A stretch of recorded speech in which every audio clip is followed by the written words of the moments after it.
स्वागत है आपका हिंदी सिनेमा रिकैप्स पर। चलिए शुरू करते हैं। जनरल ज़कारियन ने एक गंभीर घोषणा की। वो यूकेएलए यूनाइटेड किंगडम लिबरेशन आर्मी का नेता था। पता चला कि शाही सरकार के गिरने के बाद यूनाइटेड किंगडम में अफरा तफरी मच गई थी। ब्रिटिश सेना ने मार्शल लॉ लागू कर दिया और सत्ता अपने हाथों में ले ली। उनके खिलाफ लड़ने के लिए सिर्फ यूकेएलए और ज़कारियन ही बचे थे। एक महिला, जिसे बाद में रूथ कहा गया, एक चमचमाते सफेद कमरे में जागती है। कमरे का फर्श धातु का बना है और छत गद्देदार, जैसे ध्वनि को रोकने के लिए बनाई गई हो। कमरे की सभी दीवारें एक जैसी थीं, सिवाय एक के जिस पर सफेद चौकोर बॉक्स लगा था। कुछ सेकंड बाद एक इलेक्ट्रॉनिक आवाज पूरे कमरे में गूंजने लगी और उसने उससे पूछा, क्या तुम भूखी हो? रूथ ने हाँ में सिर हिलाया। तभी दीवार के नीचे से एक बॉक्स बाहर आया। उसमें एक बिना लेबल वाली चॉकलेट थी। रूथ को शक हुआ और उसने चॉकलेट लेने से मना कर दिया, लेकिन आवाज ने उसे भरोसा दिलाया कि इसमें कुछ गलत नहीं है। आखिरकार उसने चॉकलेट खा ली। इसके बाद आवाज ने उससे पूछा, तुम्हें कुछ याद है? रूथ ने जवाब दिया, मुझे सिर्फ इतना याद है कि मैं किसी ऑफिस के कागजात दे रही थी, पर वे कागजात किस बारे में थे यह नहीं पता। फिर आवाज ने उसका नाम पूछा। रूथ ने झट से अपना नाम बता दिया, लेकिन तभी उसने महसूस किया कि कमरे का तापमान बढ़ने लगा है। छत पर बने छोटे छेद खुल गए और उनमें से भाप निकलने लगी। आवाज ने उससे पूछा, क्या तुम्हें गीले बल्ब तापमान का मतलब पता है? रूथ जवाब नहीं दे पाई। कमरा और गर्म हो गया, जैसे सांस लेना मुश्किल होने लगा। हालांकि रूथ ने हिम्मत नहीं हारी। वो अपनी पीठ के बल लेट गई और गहरी सांसें लेने लगी। इस गर्मी और दबाव के बीच रूथ ने महसूस किया कि यह कोई साधारण कमरा नहीं था। ये जगह उसे परखने के लिए बनाई गई थी। रूथ ने ठंडे फर्श पर लेटे लेटे अपने हाथ पैर रगड़ना शुरू कर दिया। जब सांसों से हल्का कोहरा निकलने लगा, कुछ देर तक कोशिश करने के बाद उसने अपने गीले कपड़े उतार दिए और एरोबिक्स करना शुरू किया। वो जानती थी कि गीले कपड़े हाइपोथर्मिया को और तेज कर सकते हैं। कमरे की ठंड इतनी तीव्र थी कि एरोबिक्स भी ज्यादा मदद नहीं कर पा रहा था। इस बीच कमरे की आवाज ने उसकी हिम्मत की तारीफ की, लेकिन कहा, ये कमरा लोगों को तोड़ने के लिए बना है। कुछ देर बाद कमरे का तापमान सामान्य हो गया। रूथ ने कपड़े पहनने की कोशिश नहीं की क्योंकि वे अभी भी गीले थे। उसने आवाज से अपने कपड़े सुखाने का अनुरोध किया। दीवार के नीचे एक बॉक्स फिर से बाहर आया। आवाज ने उसे कपड़े उसमें डालने को कहा और वादा किया कि वे सूख जाएंगे। जैसे ही उसने वापस बैठने की कोशिश की, आवाज ने उससे कहा, तुमने इन चरम हालात में भी अपना संयम बनाए रखा। ये सराहनीय है, लेकिन तुम सच में इतनी अज्ञानी नहीं हो जितना दिखा रही हो। रूथ ने कुछ नहीं कहा, बस चुपचाप कमरे का निरीक्षण करने लगी। अब उसकी आंखों में डर नहीं था, बल्कि एक दृढ़ता थी। रूथ ने कमरे में चारों ओर देखा और महसूस किया कि आवाज उसे बड़े ध्यान से देख रही थी। लेकिन फिर उसने हैरान होकर पूछा, तुम मुझे इतना साफ कैसे देख सकती हो? फिर उसने कमरे की दीवारों पर कैमरा ढूंढने की कोशिश की और उसे एक दीवार में छिपा हुआ कैमरा मिला। जैसे ही वो ध्यान से देख रही थी, एक और बॉक्स बाहर निकला। इस बार बॉक्स में कुछ भी खाने या कपड़े नहीं थे, लेकिन अंदर एक कटा हुआ हाथ था। उस हाथ में एक घड़ी और कंगन लिपटे हुए थे। देखकर वो डर गई और घबराकर उस हाथ को पकड़ लिया। वो कंगन और घड़ी को पहचान चुकी थी। वो चिल्लाई, कोई इतना क्रूर कैसे हो सकता है? वॉयस ने फिर से सवाल किया, जिस सुविधा में तुम काम करती थी वहाँ क्या चल रहा था? रूथ ने बताया कि वो सिर्फ एक सामान्य व्यवस्थापक थी, लेकिन वॉयस ने उसे जवाब देने के लिए दबाव डाला। और फिर अचानक एक तेज और तीखी आवाज कमरे में गूंज उठी, जिससे रूथ को असहनीय दर्द हुआ। वो फौरन आवाज को बंद करने के लिए विनती करने लगी और वादा किया कि वह जितना जानती है उसे जल्दी ही बताएगी। आवाज बंद हो गई और उसे राहत मिली, लेकिन रूथ ने अब जो पूछा वो और भी चौंकाने वाला था। क्या तुम अपना चेहरा दिखाओगे? फिर आखिरकार वो सहमत हो गया। कुछ सेकंड बाद एक मध्यम उम्र का आदमी सफेद बाल और दाढ़ी के साथ सफेद बॉक्स पर दिखाई दिया। यह कोई और नहीं बल्कि नागरिक जनरल ज़कारियन था। रूथ ने तुरंत सवाल किया, अब यूके में क्या हो रहा है? ज़कारियन ने जवाब दिया, सब कुछ अराजकता में है। इसके बाद उसने रूथ से पूछा, तुम्हें जो भी पता है सब बताओ। रूथ ने ज़कारियन से कहा कि उसने सुना था कि सेना एक विशाल हथियार बना रही थी, लेकिन उसके पास कोई ठोस जानकारी नहीं थी। इस पर ज़कारियन ने कहा कि वो कोई नहीं था जिसने लोगों को ऐसा करने के लिए मजबूर किया। वो सेना की नीतियों को दोषी मानता था जिन्होंने अराजकता फैलाई। रूथ ने फिर ज़कारियन पर आरोप लगाया कि वह युवाओं को सेना के खिलाफ लड़ने और विनाश फैलाने के लिए मजबूर कर रहा था। ज़कारियन गुस्से में आकर वहां से चला जाता है और अचानक एक तीव्र आवाज फिर से कमरे में गूंजने लगती है। कुछ समय बाद दृश्य बदलता है और हम रूथ को दीवार के पास सोचते हुए देख सकते हैं। उसे गहरी चिंता थी कि ज़कारियन लोगों को मारने में इतनी आसानी से कैसे सक्षम हो सकता है। ज़कारियन फिर से स्क्रीन पर आकर कहता है कि युद्ध में ये साधारण गणित है, किसी को ये तय करना ही होता है कि किसका जीवन ज्यादा अहम है। वो मानता था कि उसका जीवन दुश्मनों के जीवन से ज्यादा मूल्यवान था। फिर ज़कारियन ने रूथ से पूछा कि वह राष्ट्रीय सुरक्षा परिषद (एनएससी) के बारे में क्या जानती है। परेशान रूथ ने कहा कि वो जो कुछ भी जानती थी वो सब कह चुकी थी। तभी ज़कारियन को खबर मिलती है कि उन्हें डॉक्टर क्रिसलर से जुड़े कुछ महत्वपूर्ण दस्तावेज मिले हैं, जो हथियार विभाग के प्रमुख हैं। ये नाम सुनकर रूथ को याद आता है कि वह भी डॉक्टर क्रिसलर के पास दस्तावेज लेकर जा रही थी। इस पर नया दौर शुरू होता है जिसमें ज़कारियन ने उसे यातना दी। वो बिजली के झटके देने वाली मशीन का उपयोग करता है जो उसे बार बार दर्द देती है। ज़कारियन शांति से समझाता है कि तानाशाहों ने अतीत में इस तरीके का इस्तेमाल किया था और वह विशेष रूप से चिली के जनरल पिनोस के तरीके का उदाहरण देता है जिसने अपने कैदियों को बार बार बिजली के झटके दिए थे।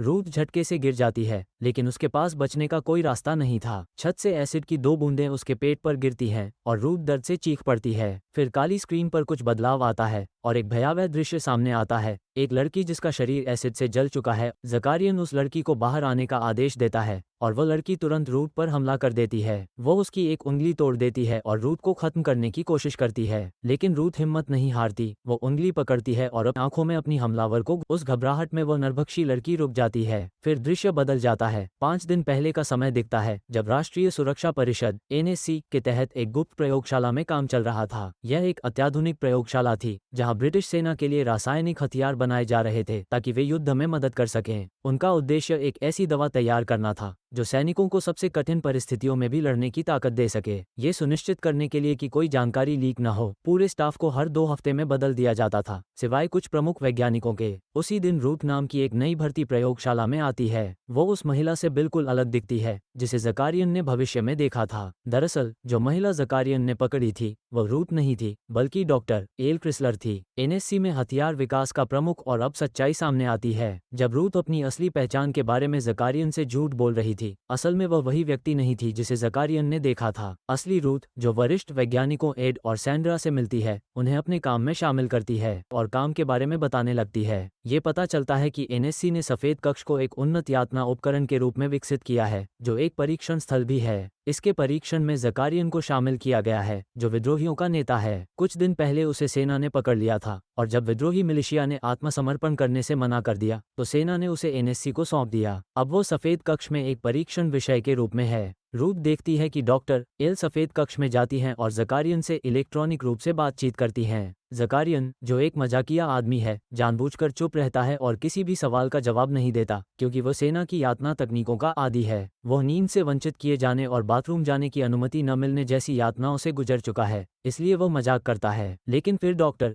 एल उसे पाई देती हैं और कहती हैं कि इसमें कुछ भी संदिग्ध नहीं है। ज़कारियन पाई खा जाता है जिसमें दरअसल NSC का परीक्षण दवा शामिल होती है। जैसे ही ज़कारियन पाई का आखिरी टुकड़ा खाता है वो अचानक बहुत सक्रिय हो जाता है। रूथ देखती है कि डॉक्टर एल फिर सफेद कक्ष में एक शॉवर चालू करती हैं और पानी को बहुत ठंडा कर देती हैं, लेकिन ज़कारियन को इससे कोई फर्क नहीं पड़ता और वह खुशी खुशी ठंडे पानी में नहाता है। फिर डॉक्टर एल पानी का तापमान बढ़ाती हैं, लेकिन ज़कारियन को कुछ महसूस नहीं होता। उसकी त्वचा लगभग जल रही थी लेकिन वह इसे नज़रअंदाज करता है। डॉक्टर एल ने रूथ को धीरे धीरे अपने शोध के बारे में बताया। वो समझाती हैं कि वे जिस दवा पर काम कर रहे हैं उसका नाम आर्गो है और ये दवा मस्तिष्क के संवेदी बिंदुओं को ब्लॉक कर देती है। इसका मुख्य उद्देश्य सैनिकों को किसी भी स्थिति में लड़ते रहने के लिए सक्षम बनाना है, चाहे परिस्थितियां कैसी भी हों। रूथ ने अपनी रसायन विज्ञान की समझ से डॉक्टर एल को प्रभावित किया। हालांकि रूथ के दिल में ज़कारियन के लिए सहानुभूति भी थी, जिसे डॉक्टर एल ने एक रात नोटिस किया। जब सब लोग अपने अपने कमरे में चले गए, रूथ को प्रयोगशाला में आखिरी शिफ्ट में रखा गया। एक दिन रूथ ने देखा कि सफेद कक्ष से जुड़ा मॉनिटर काम नहीं कर रहा है। वह इसे ठीक करने के लिए पैनल तक गई, लेकिन डॉक्टर एल ने उसे रोकते हुए कहा कि एक गलती से ज़कारियन तक जानकारी लीक हो सकती है।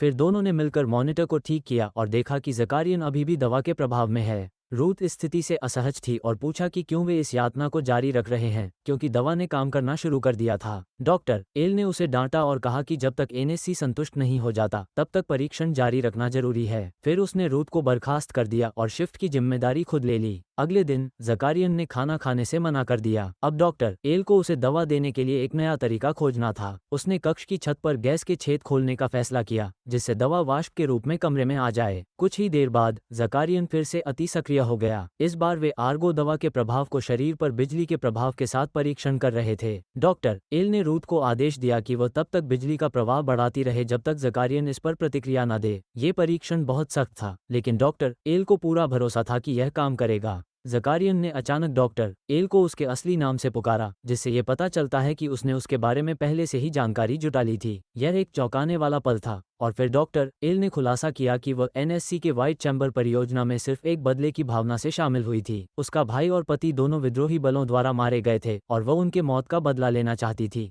यही कारण था कि उसने ज़कारियन के कष्ट सहने के बावजूद उसकी दवा पर काम किया, क्योंकि वह जानती थी कि विद्रोही नेता अपनी प्रिय लोगों की मौत के बारे में गुस्से में है। एल धीरे धीरे अपना धैर्य खोने लगी। उसने रूथ को आदेश दिया कि वह ज़कारियन को अत्यधिक बिजली के झटके दे, लेकिन जैसे ही रूथ ने इसे शुरू किया, एड समय पर पहुंचकर उसे रोकने में कामयाब हो गया। बाद में उस दिन रूथ के साथ बैठकर दिल से दिल की बात की। ये पता चला कि एड, जिसे अब एडगर क्रिसलर के नाम से जाना जाता है, व्हाइट चैम्बर का निर्माता था। वह अपने बेटे को खो चुका था और साथ ही अपने दामाद को भी, जो विद्रोही बलों में था। इस दर्द ने एल को गहरे रूप से प्रभावित किया और अब वह ज़कारियन को हर हाल में हराने के लिए किसी भी हद तक जा सकती थी। एल के दो पक्षियों के टैटू के पीछे भी एक कहानी थी। यह उसके भाई और पति के लिए एक श्रद्धांजलि था, जिन्होंने अपनी जान गंवाई थी। अब परीक्षण का तीसरा दिन आ चुका था और ज़कारियन की स्थिति और भी खराब हो रही थी। वह आर्गो दवा का आदी हो गया था और उसके शरीर में वापसी के लक्षण दिखाई देने लगे। इसके अलावा सेना ने उसकी प्रेमिका एना को पकड़ लिया और उसे सफेद कक्ष में ले आई, जहां वह अब ज़कारियन के पास थी। उसकी सेल में आर्गो गैस भर दी गई थी, जिससे उसकी दर्द सहने की क्षमता और भी बढ़ गई थी। डॉक्टर एल ने उसका चेहरा एसिड से जलाना शुरू किया, लेकिन वह मुश्किल से प्रतिक्रिया कर रहा था। रूथ इस सब को देखकर डर में थी और वह अपने सहकर्मियों से इस बारे में बात करने की कोशिश करती है, लेकिन वे सब उसे छोड़ देते हैं।